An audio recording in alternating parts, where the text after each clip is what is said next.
students, how are you? I think all you are fine and safe. Students, in the last video we have started the first chapter of geography resource. In that chapter we have studied about the definition of resource, types of resource, values and classification of natural resources. In this video we are going to study the detailed classification of natural resources on the different bases. So let's see in the chart. Classification of natural resources on the basis of exhaustibility. There are two types of resources on the basis of exhaustibility: renewable resources and non-renewable resources. Renewable resources. Some resources can be used continuously year after year as forest, water, air, etc. The generation of hydroelectricity power cannot be exhaust the water supply. So water is the renewable resource. Sun has the abundant sunlight.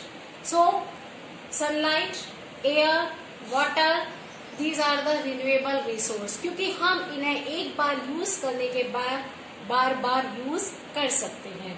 Next one is the non-renewable resources. Resources which cannot be used again and again after once.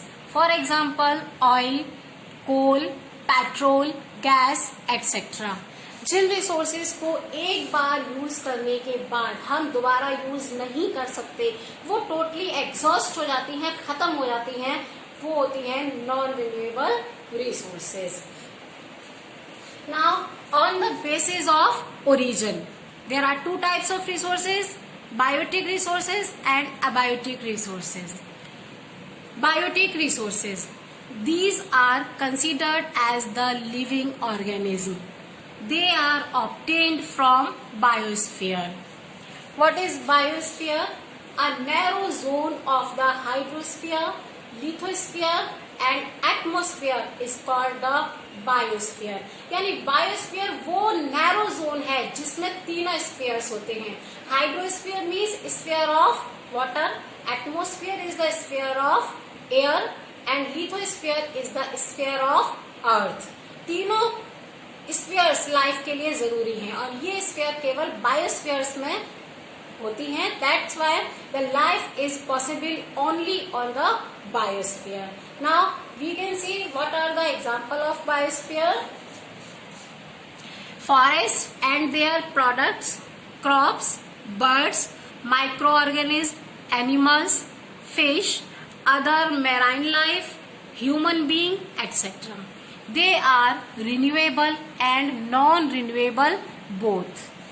अब biotic resources हैं तो non renewable कैसे हो सकती हैं? Fossil fuels, they are get by bury the dead bodies of the dead animals and plants year after year. सालों तक ये अर्थ के अंदर सड़ती रहती है, गलती रहती है, अर्थ के अंदर बरीड होती रहती है और ये लास्ट में कोल, पेट्रोल, नेचुरल गैस की फॉर्म में चेंज हो जाती हैं. They get the millions of years to take this process और एक बार यूज करने के बाद ये टोटली एग्जॉस्ट हो जाती हैं. That's why they are non-renewable resource. Now, abiotic resources. These are obtained from the living thing, non-living things. For example, land, water, mineral, iron, copper, gold. With the help of technology, some resources can be recycled. Paper, iron, silver, gold can be recycled. But fossil fuels, coal, petrol, gas cannot be recycled. तो कुछ abiotic resources ऐसे होते हैं जो recycle हो सकते हैं, लेकिन कुछ अबायोटिक रिसोर्सेज रिसाइकल नहीं होते, वो टोटली एग्जॉस्ट हो जाते हैं.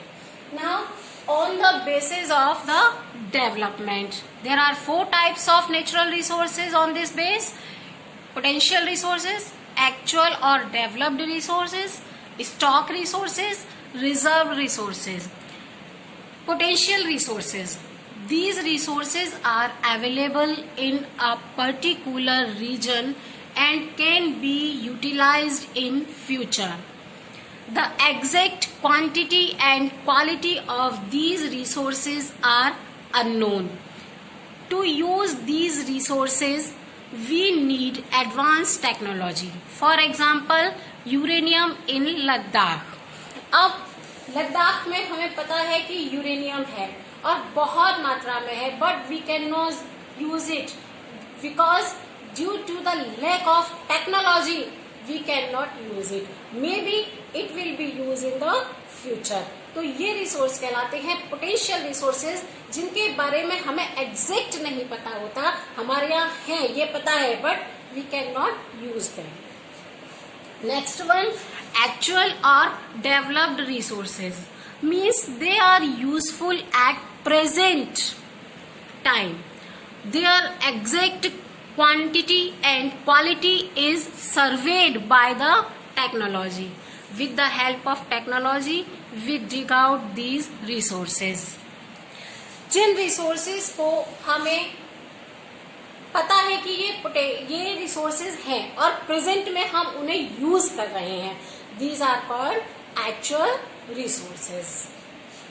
Next one, stock resources, materials in the environment which have the potential to satisfy human needs but are not technologically accessible to the human being.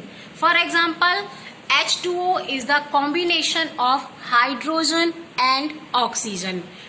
We don't know how to combine them or don't have sufficient knowledge. These are called stock resources. Next one is the reserve resources. It is a part of stock which can be used in future with the help of technology. For example, water in dams, forest, etc. तो बेटे हमने ये पढ़ा कि different basis पर natural resources को कितने parts में और किस तरीके से डिवाइड कर सकते हैं. अब क्वेश्चन आता है, which resource is best from all the resources and why? Human being. Human being is the best resource than the other resources. Why? There are so many reasons. That's why we can say the human being is the best resource. What are the reasons? You can see here. Human being is the best resource because increase the economy of the country. Next one, other resources are useful with the help of human resource. Only human being have education, skill, ability to use the other resources. Only the human being use technology. A country should be invest on his human being through the education, healthcare and training. तो बेटे आपने देखा केवल human being ही है जिसके पास education होती है, skill होती है, ट्रेनिंग होती है, हेल्थ केयर होती है, जिसके बेस पर वो अदर रिसोर्सेज को यूज कर सकता है. टेक्नोलॉजी कौन यूज कर सकता है? केवल human being. Soil important resource है, but soil can not be give the best product by itself. It can be achieved by the human being only by using the different minerals, by the technologies, etc. तो human being ही सबसे ज्यादा best resource है. आपको मैं example बताती हूँ.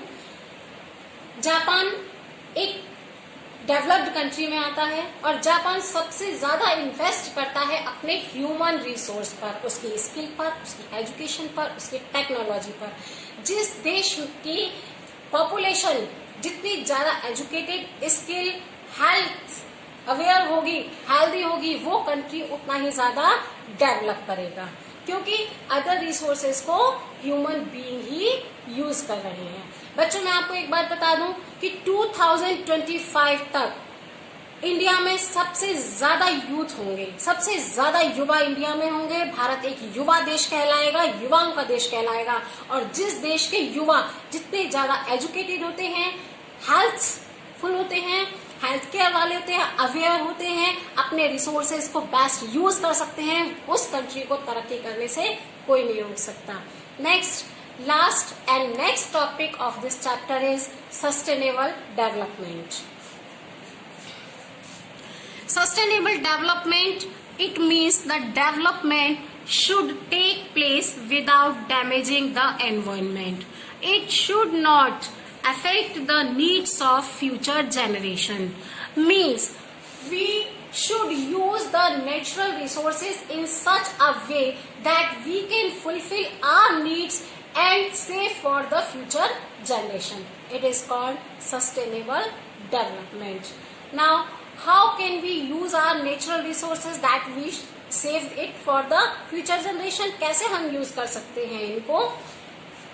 See here, minimize the damage to natural environment means save the natural resources, reduce the gap between developing and developed nations, improve the quality of human being, use more and more renewable resources, educate the community to protect and care for their environment, spread the awareness to save the natural resources through the different programs. हम लोग अर्थ day celebrate करते हैं, उसमें हम बार बार यही message देने की कोशिश करते हैं कि हमें अपने नेचुरल रिसोर्सेज को सेव करना चाहिए। हमें sunlight, water, electricity power, soil, minerals, इन सबको सेव करना है। हमें एनवायरनमेंट को बचाना है, जिससे हम सारे नेचुरल रिसोर्सेज को यूज कर सकते हैं और आगे के लिए सेव कर सकते हैं। तो बच्चों, ये चैप्टर यहाँ पर फिनिश होता है, लेकिन चैप्टर के लास्ट में जाने से पहले मैं आपको कुछ क्वेश्चंस एज अ होमवर्क दे रही हूँ। जो मैंने पढ़ाया है उसी के बेस पर ये क्वेश्चंस हैं। आप इनके आंसर्स अपनी रफ कॉपी में लिखेंगे और जब मार्केट में स्टेशनरी अवेलेबल हो तब हम इन्हें फेयर कॉपी में करेंगे। ज्योग्राफी की copy one sided plain page बनेगी, one side plain page and one side lines page. Clear? So what are the questions? See in this chart. What is resource? What are their types? What are the different values of resources? Describe the different types of natural resources. How human resource is best than other resources? What is sustainable development? How we should use the resources. तो बेटे, मैंने आपको एक chapter finish करके homework दिया है। मुझे उम्मीद है आपको चैप्टर भी समझ में आया होगा और आप ये क्वेश्चंस आसानी से कर सकते हैं। Till the next video, take care, safe and healthy. Till then, bye bye.